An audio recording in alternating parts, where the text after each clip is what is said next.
Hello friends, welcome back. Hope you are all doing good. Welcome back to my second video, and this video it is all about aeroelastic simulation. And before getting into this video, I think I would like to thank all the viewers, subscribers and the people who made good comments on my first video on wind turbine aerodynamics. So wonderful comments I received, and hope I have also given back to the comments. Have given sufficient technical feedback, and hope it would have been useful to the people who raised the comments as well as those who also went through the comment section. கண்டிப்பாக நல்லா யூஸ்ஃபுல்லாக இருந்திருக்கும்னு நினைக்கிறேன். Very much thank you for that. And now let's get into the topic: wind turbine mechanical load simulation or aeroelastic simulation. Okay, so இதில் நான் எந்த point miss பண்ணக்கூடாது அப்படிங்கிறதுக்காக I have also highlighted the important topics within the topic of aeroelastic simulation. So like standards, what are the standards that is going to govern the whole process of aeroelastic simulation, what is meant by aeroelasticity, and then environmental modeling, turbine modeling, control system definitions, load cases, post-processing, extraction of loads, fatigue and extreme loads, and then how the loads are used for the structural designing process in the subsequent stages of the wind turbine design. So this is all the topics that we will be discussing now.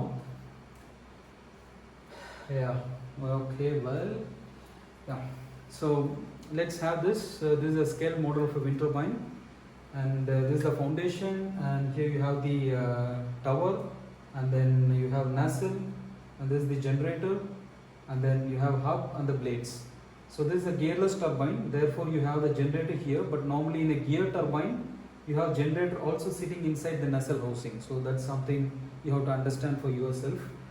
And okay, so this is just to get you a feeling of how a wind turbine is. And so this is exactly what I have drawn here. So you can imagine this is a wind turbine, and this is a line diagram of a wind turbine. So you have 3 blades, and then this is the drivetrain or the main shaft, and then you have gearbox, and then you have a generator here, and this is like the base frame which supports the whole top head mass. So this is called as top head mass. You have blades, hub, shaft, everything is like the top head mass which sits on the tower, and the connecting member between the top head mass and the tower is basically the base frame, so which transfers this loads here and then bring it down to the tower and thereby to the foundation. Okay, so this is a line sketch of a wind turbine which you have to have in mind, and this is where the wind comes from, and this is the aerodynamic wind. Okay, this is the kinetic wind that blows into the blade, and then from the blades you get the aerodynamic loads generated, and this aerodynamic loads are subsequently passed on to the mechanical structures. The shaft, first it starts with the hub, and then from the hub it goes to the shaft, and then there is a main bearing here, and then it goes to the gearbox, and then there is a generator which is resting here, and then you have the base frame which transfers this load into the structure here. Okay, so this is the line sketch. And so loads நம்ம சொல்லும்போது நம்ம படிக்க போகிறது வந்து 2 loads, ஒன்று வந்து moments, இன்னொன்று forces. அது வந்து 3 டைரக்ஷன் எப்பயுமே படிப்போம்: mx, my, mz, fx, fz, fy. So 3 loads, 3 moments, 3 forces, 3 moments எப்பயுமே நம்ம படிப்போம். So okay, coming to aeroelasticity. So aeroelasticity, okay, before that let's go to the standards. Standards பார்த்தீங்கன்னா இந்த aeroelastic simulation பண்ணுறதுக்கு not only for this, to design the total turbine, wind turbine design-க்கான standard 2, basically IEC standards ஒன்று, GL ஒன்று. So GL is Germanisches Lloyd, and IEC ங்கிறது International Electrotechnical Commission. So GL standard வந்து கடைசியாக GL 2010 அப்படின்னு ஒரு standard இருந்து, but mostly அது இப்போ almost it is not in vogue. So people now are fully designing the turbines for IEC standards, which is the international standard. So அதில் வந்து IEC 61400-01 edition 3ங்கிறது latest version.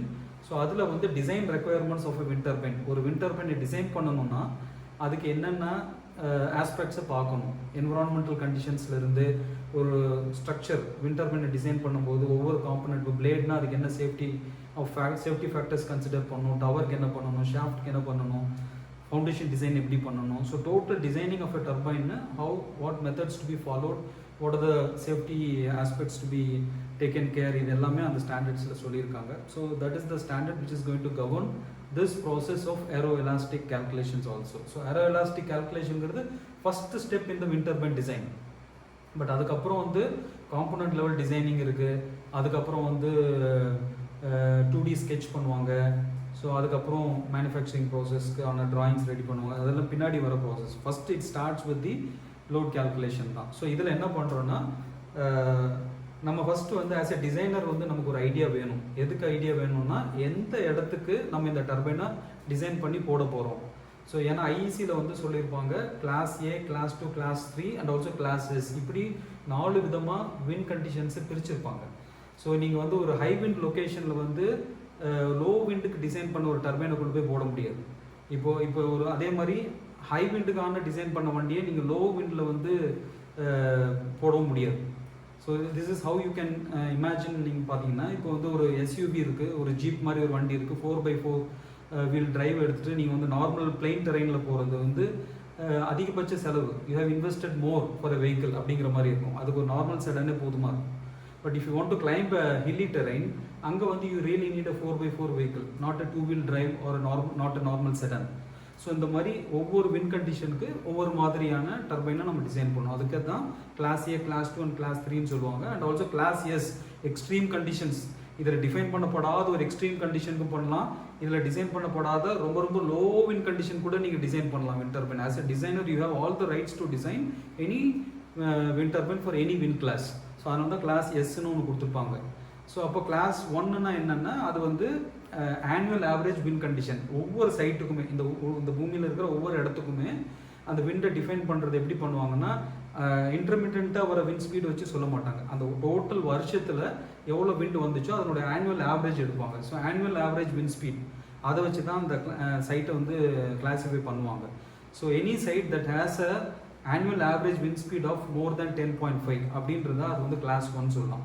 ஸோ அப்புறம் 10.5 ஒரு border, அப்புறம் வந்து 8.5, அப்புறம் 7.5. ஸோ 7.5 அண்ட் பிலோலாம் வந்து பார்த்தீங்கன்னா கிளாஸ் 3க்கும் கீழே இருக்கிற சைட்ஸ். ஸோ அதெல்லாம் நீங்கள் கிளாஸ் எஸ்ன்னு கூட சொல்லிக்கலாம். ஸோ இந்த மாதிரி நீங்கள் எந்த கிளாஸ்க்கு வந்து டர்பைனை டிசைன் பண்ண போகிறீங்க அப்படிங்கிறது முதல்ல உங்களுக்கு ஒரு ஐடியா வேணும் ஆஸ் எ டிசைனர். ஸோ ஏன்னா அதுக்கேற்ற மாதிரி தான் நீங்கள் வந்து பிளேட் லென்த்தை டிசைட் பண்ண வேண்டியிருக்கும், டவர் ஹைட்டு டிசைட் பண்ண வேண்டியிருக்கும்.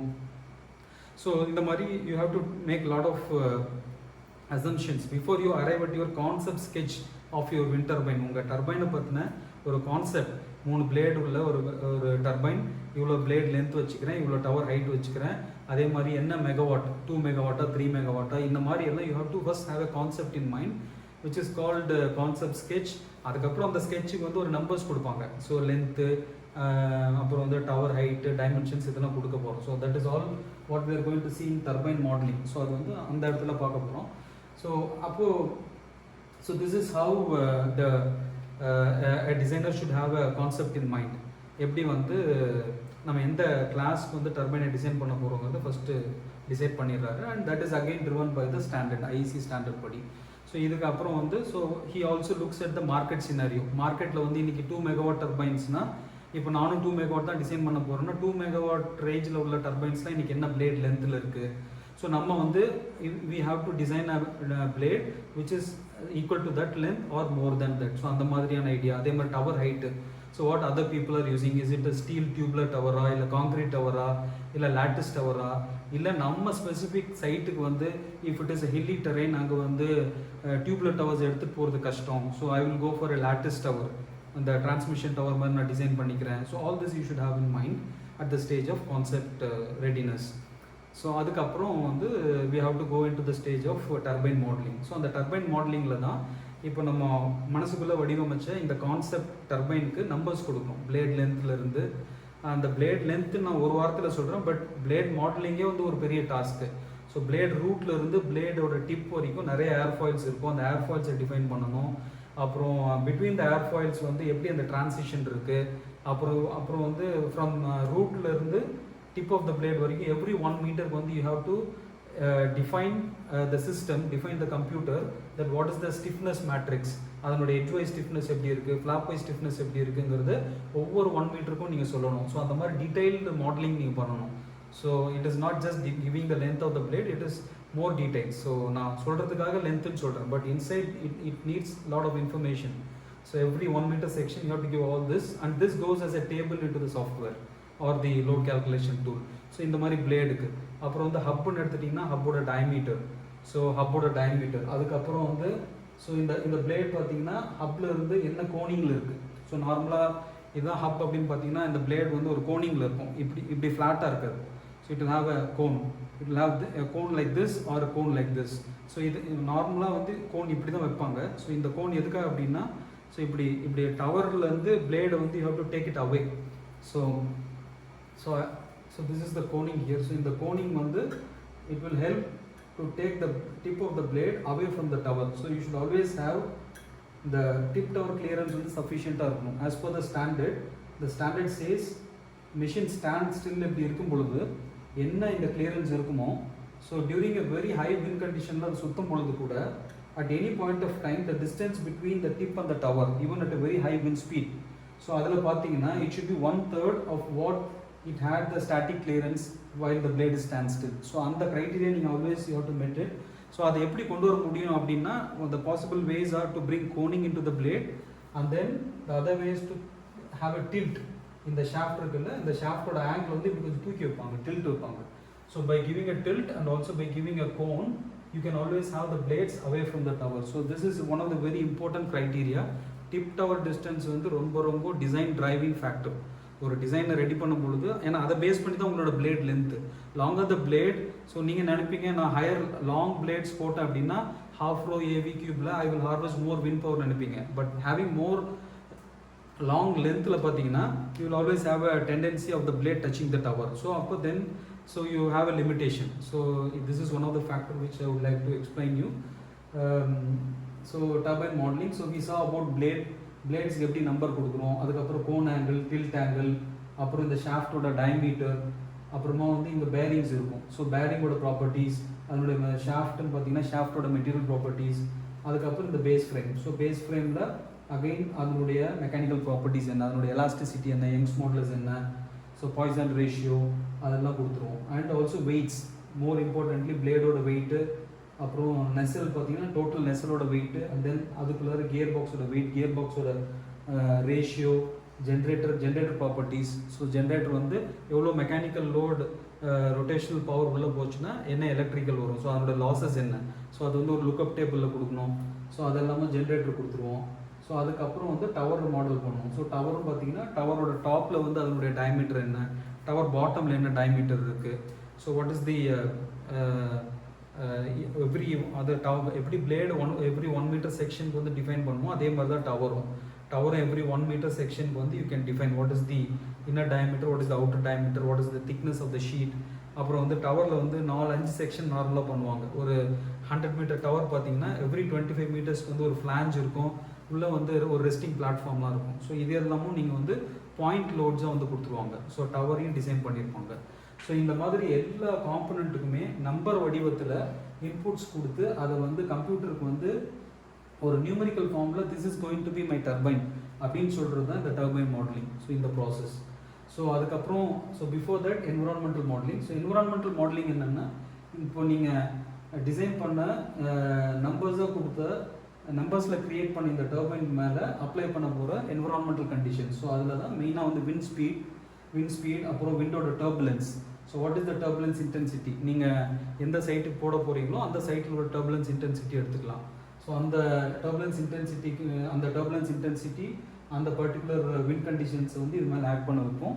And also you have to consider seismic loads. இப்போ இதை சப்போஸ் பார்த்தீங்கன்னா if there is an earthquake zone, so அந்த இடத்துல பார்த்தீங்கன்னா செசிமிக் லோட்ஸுமே உள்ளே கொடுக்கணும். So seismic loads, wind loads இது. அதுக்கப்புறம் ஆஃப் ஷோர் விண்ட் டர்பைன் பார்த்தீங்கன்னா வேவ்ஸ் எல்லாமே இது மேலே வந்து டவரில் போடும் இல்லையா, ஸோ ஆஃப் ஷோர் விண்ட் டர்பைன்ஸில். ஸோ அப்போ வந்து ஹைட்ரோடைனமிக் லோட்ஸ், ஸோ இந்த hydrodynamic loads, seismic loads and then wind loads, இது எல்லாமே மாடல் பண்ணுறது அதுதான் வந்து என்விரான்மெண்டல் கண்டிஷன்ஸ் மாடலிங் சொல்கிறது. அதுதான் இந்த ஸ்டேஜ். ஸோ இந்த விண்ட் மாடல்ஸில் வந்து பார்த்திங்கன்னா பேசிக்கலி 2 மாடல் இருக்குது. அதுதான் வந்து இன்டர்நேஷ்னல் எல்லோரும் ஃபாலோ பண்ணுவாங்க. ஒன்று ஐஇசியோட கைமல் ஸ்பெக்ட்ரம் அப்படிங்கிற ஒரு model. So that is a mathematical model to create a wind condition. And then von Karman மாடல்னு ஒன்று இருக்குது. ஸோ இந்த மாடல்ஸ் யூஸ் பண்ணி தான் இந்த விண்டோட ஃப்ளோ வந்து டிசைன் பண்ணுவாங்க. ஸோ ஃபார் எக்ஸாம்பிள் இப்போ ஒரு 10 மினிட்ஸ்க்கு வந்து நீங்கள் வந்து ஒரு சைட்டில் வந்து விண்டை மெஷர் பண்ணீங்க அப்படின்னா you will have a very randomly varying signal. So அந்த 10 மினிட்ஸோட டைம் ட்ரேஸ் பார்த்தீங்கன்னா it is called as a stochastic signal. ரொம்ப ரேண்டமாக வேரியிங் நேச்சரில் இருக்கும். So it is a stochastic nature signal. So இந்த மாதிரி ஒரு ரியல் டைம் வின் கண்டிஷனை வந்து நீங்கள் வந்து கம்ப்யூட்டரில் சிமுலேட் பண்ணணும். அதுக்கு யூஸ் பண்ணுற மாடல் தான் இந்த ஐஇசி கைமல் ஸ்பெக்ட்ரம், இந்த மேத்தமெட்டிக்கல் மாடல். ஸோ அதில் வந்து இந்த 10 மினிட்ஸோட ஆவரேஜ் வந்து எனக்கு வந்து 3 மீட்டர்ஸ் பெர் செகண்டில் ரெஸ்ட் ஆகணும், அண்ட் இந்த லெவலுக்கு வந்து அது வேரியேஷனில் இருக்கணும், இந்த லெவல் ஆஃப் டர்புலன்ஸில் அது ட்ராவல் ஆகணும் அப்படின்னு நீங்கள் சொல்லிட்டு ரன் கொடுத்தீங்கன்னா அந்த மாதிரி ஒரு ஃபைலை கிரியேட் பண்ணணும். ஸோ அதுக்கு யூஸ் பண்ணுற அந்த மாடல், மேத்தமெட்டிக்கல் மாடல் தான் அந்த கைமல் ஸ்பெக்ட்ரம். சிமிலர்லி வான் கார்மன் இருக்குது. ஸோ ஜிஎல் ஸ்டாண்டர்ட்ஸை ஃபாலோ பண்ணுறவங்க மோஸ்ட்லி வான் கார்மன் மாடலில் தான் வின் ஃபைல்ஸ் கிரியேட் பண்ணுவாங்க. ஐஇசி ஃபாலோ பண்ணுறவங்க மோஸ்ட்லி ஐஇசி கைமல் ஸ்பெக்ட்ரம் தான் ஃபாலோ பண்ணுவாங்க. So 2 different mathematical models for creating win files. But both works fine, ரெண்டுமே நல்ல மாடல் தான். பட் லோட்ஸில் கொஞ்சம் வேரியேஷன் இருக்கும். ஸோ நீங்கள் வான் கார்மல் மாடலில் கிரியேட் பண்ண வின் ஃபைல்ஸ் அப்ளை பண்ணும் போது ஒரு விதமான லோட்ஸ் வரும். கைமல் ஸ்பெக்ட்ரம் வின் ஃபைல்ஸில் கொஞ்சம் டிஃப்ரென்ஸ் இருக்கும். ஸோ இது கரெக்டாக சொல்ல முடியாது எது best, but both are equally good. Okay, that is what I wanted to tell you. So இந்த மாதிரி பார்த்தீங்கன்னா செஸ்மிக் லோட்ஸ்க்கு ஒரு மாடல் இருக்கும். அதுக்கு எனக்கு கரெக்டாக இப்போ பேர் தெரியல, பட் செஸ்மிக் லோட்ஸ்க்கு ஒரு மாடல் இருக்கும். ஹைட்ரோடைனமிக் லோட்ஸ் கிரியேட் பண்ணுறதுக்கு மாடல் இருக்கும். ஸோ இது எல்லா மாடல்ஸையுமே வச்சு தான் நம்ம வந்து என்விரான்மெண்டல் கண்டிஷன்ஸ் இந்த டர்பைன் மேலே ஆக்ட் பண்ண வைக்கிறோம். ஸோ நம்ம பேசிக்கலி 2 விஷயம் பண்ணுறோம். ஒன்று டர்பைனை மாடல் பண்ணிக்கிறோம், இன்னொன்று எந்த மாதிரியான வின் கண்டிஷனில் 20 வருஷத்துக்கு இந்த மிஷின் செயல்பட போதோ அந்த கண்டிஷன்ஸையும் கிரியேட் பண்ணுறோம் in terms of seismic loads, hydrodynamic loads and wind loads. Wind லோட்ஸ்னு வரும்போது it includes speed and turbulence ரெண்டுமே. ஸோ இந்த மாதிரி கிரியேட் பண்ணி வச்சுக்கிறோம். அண்ட் வின் ஃபைல்ஸை பொறுத்த வரைக்கும் always it will be from cut in to cut out wind speed. Every wind turbine like we all know அது ஸ்டார்ட் பண்ணுறதுக்கு ஒரு இனிஷியல் வின் ஸ்பீட் தேவைப்படும். அந்த வின் ஸ்பீட்லேருந்து அது பவரை ப்ரொடியூஸ் பண்ண ஆரம்பிக்கும். அதுக்கு பேர் cut in win speed. So நார்மலாக இன்றைக்கி இருக்கிற டர்பைனுக்கு வந்து 3 மீட்டர்ஸ் பெர் செகண்ட் வந்து cut in win speed. So cut in and then cut out wind speed பார்த்தீங்கன்னா 20 மீட்டர்ஸ் பெர் செகண்ட் இருக்கும். இல்லை கொஞ்சம் ஹெவிலி டிசைன்டு டர்பைன்ஸ் கிளாஸ் 1 சைட்டுக்கெல்லாம் தாங்குற மிஷின் பார்த்தீங்கன்னா 25 மீட்டர்ஸ் பெர் செகண்ட் வரைக்கும் தாங்கும். அதுக்கப்புறம் கட் அவுட் ஆகிடும். ஸோ அது cut out wind speed. So but ஆனால் நம்ம ஒரு டர்பைனை டிசைன் பண்ணும்போது பார்த்தீங்கன்னா கட் அவுட் வின் ஸ்பீட் வரைக்கும் மட்டும் பண்ண மாட்டோம். அதனுடைய எக்ஸ்ட்ரீம் வின் கண்டிஷன்ஸ் இருக்கும். இப்போ பார்த்தீங்கன்னா 52.5 மீட்டர்ஸ் பெர் செகண்ட் வரைக்கும் தாங்குற மாதிரி தான் நான் டிசைன் பண்ணியிருப்பேன். தோ 25 மீட்டர்ஸ் பெர் செகண்ட்லேயே என் மிஷின் கட் அவுட் ஆகிடும், ஸ்டாப் ஆகிடும். 25 மீட்டர்ஸ் பெர் செகண்ட் சைட்டில் வருது அப்படின்னா it will not produce power. It will ஸ்விட்ச் off automatically and then it will turn away from the wind direction and then safeguard itself. But இருந்தால் கூட but total turbine அது stop கண்டிஷனில் கூட 52.5 metres per second வரைக்கும் தாங்குற மாதிரி தான் நான் டிசைன் பண்ணுவேன். That is the standard which talks about the safety. So அந்த மாதிரி அப்போ என்னோட வின் ஃபைல் கிரியேஷன் வந்து cut in to cut out மட்டும் இருக்காது. கட் அவுட்டை தாண்டி இந்த ரெஃபரன்ஸ் வின் ஸ்பீட்னு சொல்கிற இந்த எக்ஸ்ட்ரீம் வின் கண்டிஷன்ஸ் ஆன 52.5 இது வந்து கிளாஸ் 1க்கு. கிளாஸ் 3க்கு பார்த்தீங்கன்னா 37.5 மீட்டர்ஸ் பெர் செகண்ட் தான் ஹையஸ்ட் வின் ஸ்பீட்னு சொல்லுவாங்க. ஸோ அது வரைக்கும் வின் ஃபைல்ஸை நான் கிரியேட் பண்ணி வச்சுப்பேன் ரெடியாக. ஸோ அதுக்கப்புறம் ஓகே, அடுத்து என்ன ஸ்டேஜ்னு பார்த்தீங்கன்னா controller definition. So this is very important. So like we all know wind turbine வந்து it is a highly automated power plant. So இது வந்து ஒரு ஆள் நின்று ஆப்ரேட் பண்ணுற மாதிரியான ஒரு டர்பைன் கிடையாது. So it is completely automated. எப்படி automated? Because of the control system. அதுக்கு வந்து எது சேஃபான வின் ஸ்பீட், எப்போ பிரேக் ரிலீஸ் பண்ணணும், எப்போ பிச்சிங் வந்து இன் பண்ணணும், எப்போ பிச்சிங் இன் பண்ணி பிளேட்ஸ் ரொட்டேட் ஆக ஆரம்பிக்கணும், அதுக்கப்புறம் வின் டைரக்ஷன்ஸ் வேரி ஆகிட்டு இருக்கும் பொழுது எப்படி யாயிங் பண்ணிக்கிறது. So it is all integrated. So yeah mechanism, pitch mechanism and then so several other safety aspects. So இது எல்லாமே வந்து இன்டெகிரேட் பண்ணி நம்ம கண்ட்ரோலர் வச்சுருக்கோம். Controller is the brain and this also highly influences the load. So நீங்கள் வந்து control சிஸ்டம்ங்கிறது ஒரு electronics விஷயமாச்சு, அது எதுக்கு லோட்ஸில் வருது அப்படின்னு நீங்கள் பார்க்கக்கூடாது. It has highly strong connection. எப்படி அப்படின்னு பார்த்தீங்கன்னா, ஸோ இப்போது controller is the one which controls the pitching.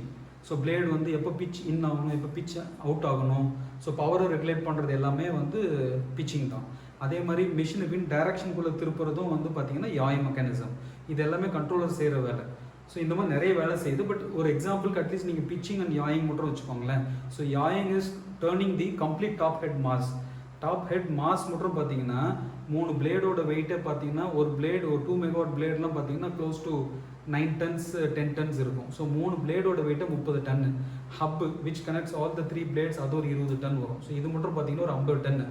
50 ton is a rotating mass. நல்லா புரிஞ்சுங்க, 50 tons is a rotating mass. இதுக்கப்புறம் பின்னாடி ஷாஃப்ட், பேஸ் ஃப்ரேம், இந்த நெசல், கியர் பாக்ஸ், ஜென்ரேட்டர் இதெல்லாம் பார்த்தீங்கன்னா இது ஒரு 40 டன் வரும். ஸோ இங்கே ஒரு 40, இங்கே ஒரு 50, இங்கே ஒரு 40, இது 40 இல்லை, இதுக்கு மேலே 50 வரும். ஸோ ஏறத்தாழ ஒரு 100 to 110 tons is what is going to sit on the total tower, which is called as the top head mass. So இந்த டாப் ஹெட் மாஸ்க்கு ஒரு கிராவிடேஷனல் லோடு இருக்கும். So there is a gravitational load and also இந்த rotating mass இருக்குல்ல, இந்த 50 tons, இந்த 3 பிளேடும் ஹப்பும், இது வந்து ஒரு சைக்ளிக் லோடில் இப்படி சுற்றிட்டே இருக்க போகுது. ஸோ இது ஒரு cyclic load and added to this வந்து சுற்றிட்டு இருக்கும் போது பிளேட் வேறு பிச்சிங் பண்ணும். So imagine there is also pitching going to happen. In order to harvest more power, pitching நடந்துகிட்டு இருக்கும். And also in order to position the total nacelle into the wind direction, into the right wind direction, அதுக்கு யாயிங்கும் நடக்கும். So you can imagine how different kind of loads, gravitational loads, cyclic loads and the prime basic load ஆன wind load வேறு act ஆகும். So இத்தனையும் இந்த டர்பைனில் act ஆகும்போது you can imagine what a mix of loads will be. So அந்த ரிசல்டண்ட்டாக அந்த டவரோடைய deflections, பிளேடோட deflections என்ன மாதிரி எல்லாம் இருக்குங்கிறது you can easily imagine, I think. So இது எல்லாம் கவர்ன் பண்ணுறது controller. So you should properly design your controller. என்னோட மிஷினில் வந்து என்ன கண்ட்ரோலர் நான் ரியல் டைம் யூஸ் பண்ண போகிறனோ அதோட அல்காரிதம் பேஸ் பண்ணி நீங்கள் வந்து ஒரு டைனமிக் லிங்க் லைப்ரரின்னு சொல்லுவாங்க சாஃப்ட்வேரில். ஸோ ஒரு DLL ஃபைலை க்ரியேட் பண்ணணும்.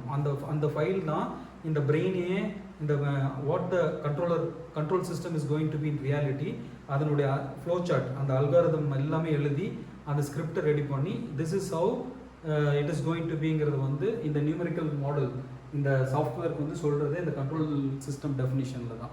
ஸோ இந்த வந்து this is nothing but creation of a DLL file and DLL file is the control system definition. அதை வந்து நம்ம ஆக்சுவல் ரியல் கேஸில் என்ன இருக்குமோ அந்தபடி இவ்வளோ நேரம் வெயிட் அண்ட் வாட்சில் தான் பண்ணணும். ஸோ இவ்வளோ நேரம் விண்ட் ஸ்பீடை பார்த்துட்டு தான் உன்னோட பிச்சிங் பண்ணணும். ஸோ அதுக்கேற்ற மாதிரி நம்ம அது உள்ள ஸ்கிரிப்டில் சொல்லியிருக்கோம். அதே மாதிரி இத்தனை முறை இப்படி யாயிங் ஃபுல் ரவுண்ட் அடிக்குதுன்னா ஒரு 4 ரவுண்ட் யாயிங் பண்ணிடுச்சு அப்படின்னா அது உள்ளே இருக்கிற எலக்ட்ரிக்கல் கேபிள்ஸ்லாம் ட்விஸ்ட் ஆகிடும். ஸோ அப்போ பார்த்தீங்கன்னா என்ன எவ்வளோ இம்பார்ட்டண்ட்டான பவர் ப்ரொடக்ஷனாக இருந்தால் கூட it will stop it self and then it will unwind and then start producing power. So இந்த மாதிரி சேஃப்டி ரிலேட்டடான விஷயங்களும் கண்ட்ரோலரில் இருக்கும். ஸோ இது எல்லாமே நம்ம கண்ட்ரோலரில் சொல்லிடணும் DLL ஃபைல். அப்போ தான் 20 இயர்ஸ்க்கு இது ஓடும்போது it is going to face quite a lot of problems. நிறைய சினாரியோஸ் நடக்கும். சடனாக கிரிட் போகும், இல்லைனா வந்து யாயிங் இப்படி விண்டோ ட்ரேஸ் பண்ணி பார்த்தீங்கன்னா ஒரு 4-5 சுற்றி எக்ஸ்ட்ரா சுற்றிடும். அப்போ பார்த்தீங்கன்னா உள்ளே இருக்க கேபிள்ஸ் எல்லாம் ட்விஸ்ட் ஆகிடும். அப்போ automatically it has to untwist. So அதே மாதிரி பிச்சிங்கில் வந்து பார்த்தீங்கன்னா 3 பிளேடும் சைமல்டேனியஸாக சேமாக பிச் ஆகணும். இல்லைனா பிச் இம்பேலன்ஸ் இருந்துச்சுன்னா அதுவே ஒரு லோடு க்ரியேட் பண்ணும். ஸோ அந்த மாதிரி பிச் சிஸ்டமோட கேலிப்ரேஷன்ஸ் இந்த மாதிரி நிறைய ஃபேக்டர்ஸ் வந்து உள்ளே போட்டிருப்பாங்க. அதே மாதிரி wind speed and wind direction வந்து மிஷினுக்கு மேலே இருக்கிற நெசல் வந்து மெஷர் பண்ணிகிட்டே இருப்பாங்க. அந்த சென்சர்ஸோட அக்யூரசிஸ் அதில் வந்து 2 சென்சர் போட்டிருப்பாங்க. 2 விண்ட் வேன், 2 அனிமோமீட்டர்ஸ் இருக்கும். ஸோ இந்த ஒன்றுக்கு ஒன்று சிக்னல் வந்து மாறி வந்துச்சுனாலும் it will suspect and then try to stop itself until someone attends to it. ஏன்னா ஏதோ ஒரு ப்ராப்ளம் இருக்கக்கூடாது விண்ட் கண்டிஷன் மெஷரிங்கில். இந்த மாதிரியான சேஃப்டி ஃபேக்டர்ஸ் எல்லாமே இருக்கும். So controller takes care of safety and also supervisory control. So அதனால் controller plays a major role in determination of the mechanical loads of wind turbine. அதுதான் சொல்ல வந்த பாயிண்ட்டு. ஸோ அது control system definition. அதுக்கப்புறம் நம்ம வர்றது தான் load cases. So DLCs, design load கேசஸ்ன்னு சொல்லுவாங்க. லோட் கேசஸ்னால் என்னென்னா ஒரு 20 years. So design life of a wind turbine வந்து 20 இயர்ஸ். ஸோ இந்த 20 வருஷம் இந்த டர்பைன் ஃபீல்டில் இருக்க போகுது. இந்த 20 வருஷத்தில் so in year it is 8760 hours. இந்த மாதிரி இன்ட்டு 20 போட்டுக்கோங்களேன். இத்தனை ஹவர்ஸ் வந்து இந்த டர்பைன் வந்து ஓட போகுது. ஸோ உங்களோட காம்பனன்ட்ஸ் பிளேட்லேருந்து, ஹப்லேருந்து, பேஸ் ஃப்ரேம்லேருந்து, டவர்லேருந்து, generator, gear box, frequency converter, foundation, இது எல்லாமே வந்து 20+ இயர்ஸ் தாங்கணும். அதுக்கேற்ற மாதிரி நீங்கள் டிசைன் பண்ணணும்.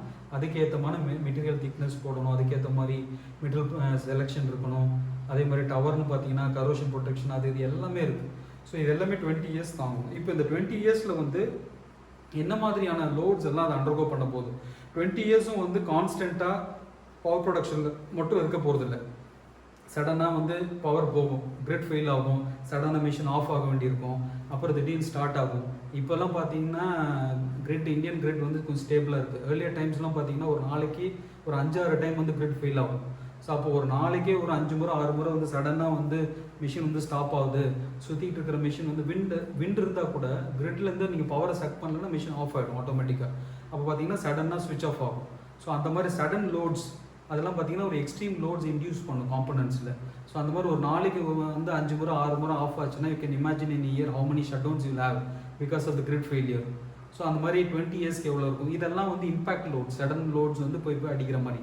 ஒரு மூவிங் கார் வந்து போய் ஒரு டிவைடர் மேலேயோ இல்லை ஒரு மரத்துலேயோ இடிச்சா என்ன மாதிரி இம்பேக்ட் ஏற்படுமோ அந்த மாதிரியான ஒரு எக்ஸ்ட்ரீம் லோடிங் தான் இந்த சடன் கிரிட் ஃபெயிலியர்லாம். சடன் கிரிட் ஃபெயிலியராக இருக்கட்டும், இல்லை வந்து யாரோ டர்பைனில் ஒர்க் பண்ணிகிட்டு இருக்கும்போது சடனாக எமர்ஜென்சி ஸ்டாப் பண்ணுறீங்க அப்படின்னா சடனாக ஸ்டாப் ஆகும். ஸோ இது எல்லாமே வந்து எமர்ஜென்சி ஸ்டாப், கிரிட் ஃபெயிலியர், இதெல்லாம் வந்து எக்ஸ்ட்ரீம் லோட்ஸை பயங்கரமாக க்ரியேட் பண்ணக்கூடியது. நார்மல் ஸ்டாப் இருக்குது, அது நார்மல் ஸ்டாப் என்ன பண்ணணும்னா ஸ்லோவாக வந்து பிச் அவுட் பண்ணி கொஞ்சம் கொஞ்சமாக ஏரோடைனமிக் லோட்ஸை குறைச்சிக்கிட்டு ஆர்பிஎம்மை குறைச்சி ஸ்லோ பண்ணிவிட்டு அதுக்கப்புறம் டிஸ்க் பிரேக் அடித்து ஸ்டாப் பண்ணுறது. ஸோ இது வந்து கொஞ்சம் கம்ஃபர்டபுள் லோடிங் இருக்கும். But emergency stop, rotor over speed, அப்புறம் வந்து ரன்அவே கண்டிஷன்ஸ், அப்புறம் கிரிட் ஃபெயிலியர், அப்புறம் வந்து பிச் சிஸ்டம் ஃபெயில் ஆகும். சமயத்தில் பார்த்தீங்கன்னா 3 பிளேடில் வந்து திடீர்னு ஒரு பிச் சிஸ்டம் ஃபெயில் ஆயிடுச்சுன்னா மீதி உடனே வந்து மிஷின் தன்னை ஸ்டாப் பண்ணிக்க ட்ரை பண்ணும். அப்போ பார்த்தீங்கன்னா 2 பிளேட்ஸுங்களோட பிச்சிங் சிஸ்டம் வச்சு சடனாக ஸ்டாப் ஆகும். ஸோ இதெல்லாம் பார்த்தீங்கன்னா கிரிட்டிக்கல் லோட் கேசஸ்ன்னு சொல்கிறது, எமர்ஜென்சி எக்ஸ்ட்ரீம் லோட்ஸ் அதிகமாக க்ரியேட் பண்ணக்கூடிய லோட் கேசஸ். ஸோ இது தவிர மோஸ்ட் ஆஃப் த டைம் வந்து 20 இயர்ஸில் வந்து நார்மல் ஆப்ரேட்டிங் மோடில் இருக்கும். அதுதான் நார்மல் பவர் ப்ரொடக்ஷன் மோட்னு சொல்லுவாங்க. ஸோ 20 இயர்ஸில் ஆஸ் என் இன்வெஸ்டர் நம்ம அதை தான் விரும்புவோம்.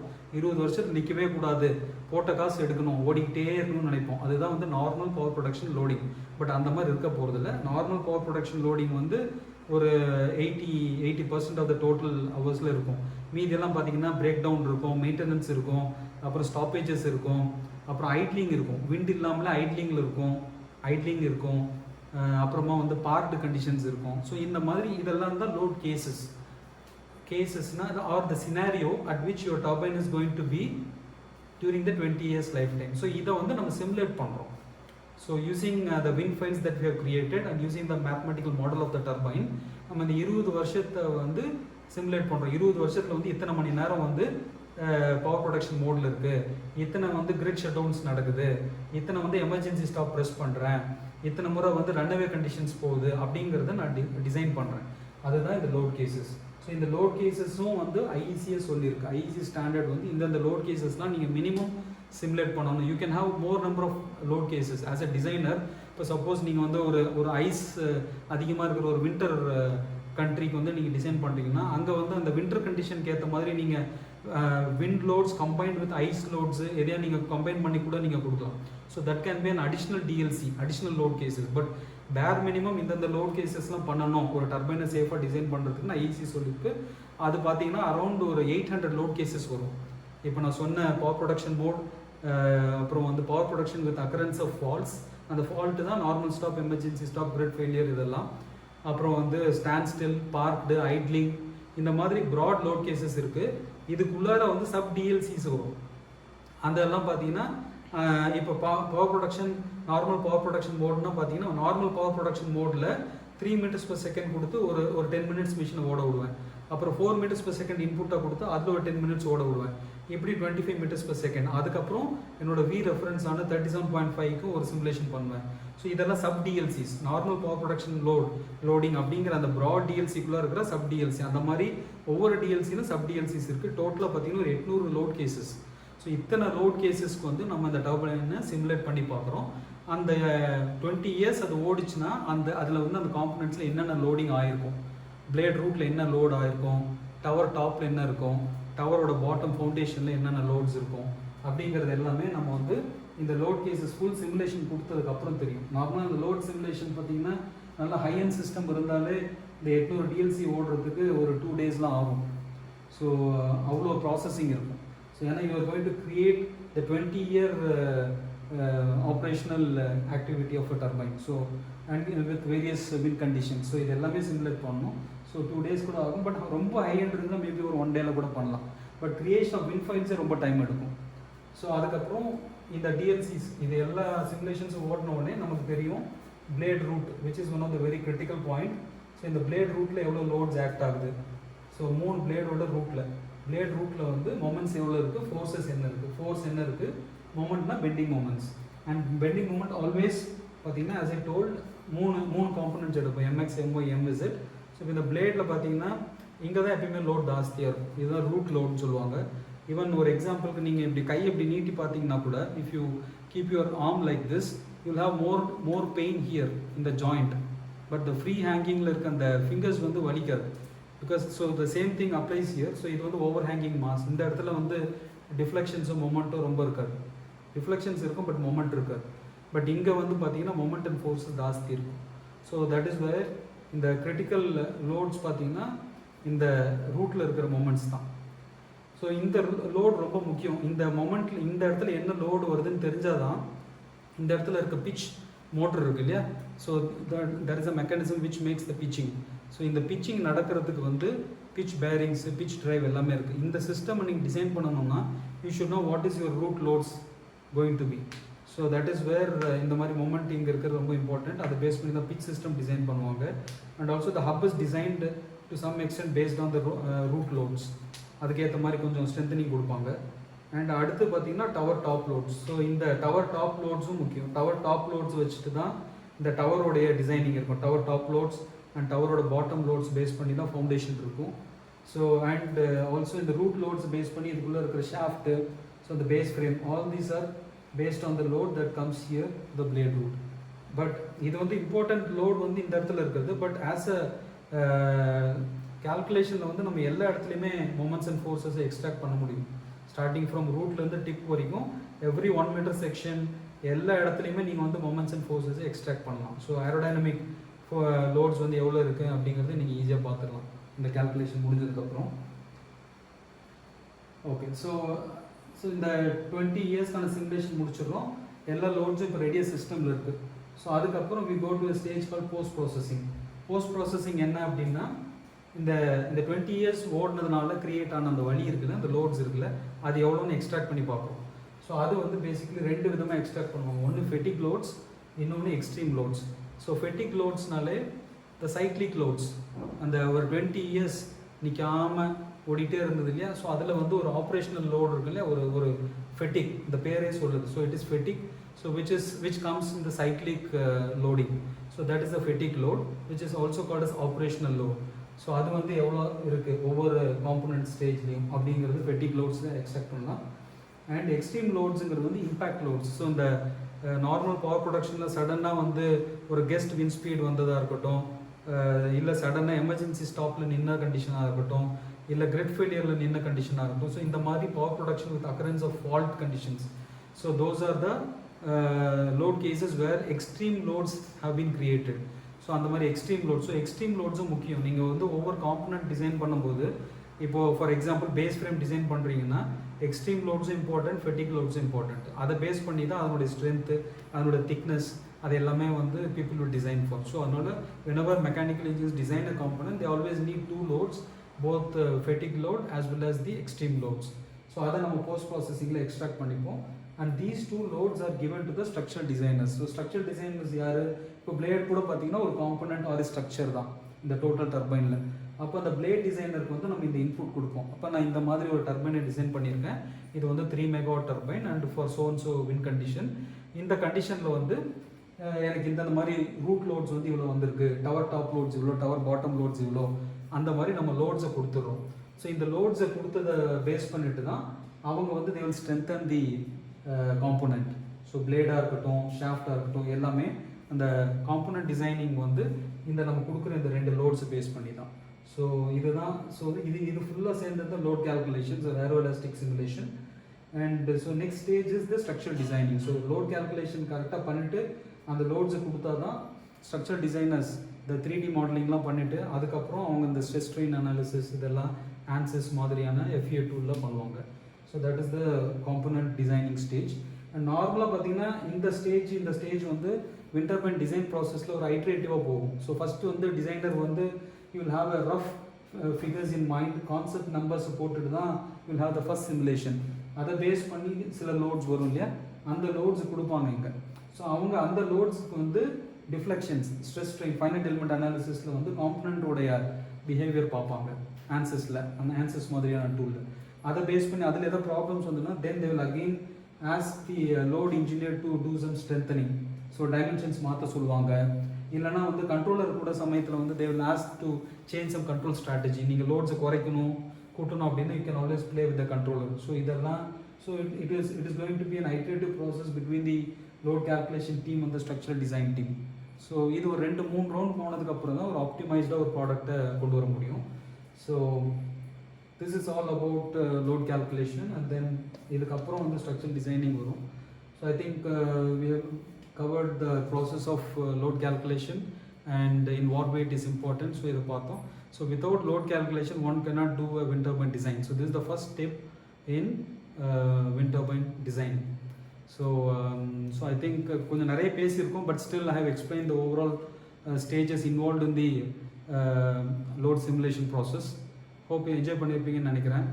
So try to ask questions. If you did not understand something, please feel free. Ask questions in the comment section. I'll be very happy to answer you. And hope to see you again in the next video. And if you like this video, please give good likes and subscribe. And also please pass it on to friends.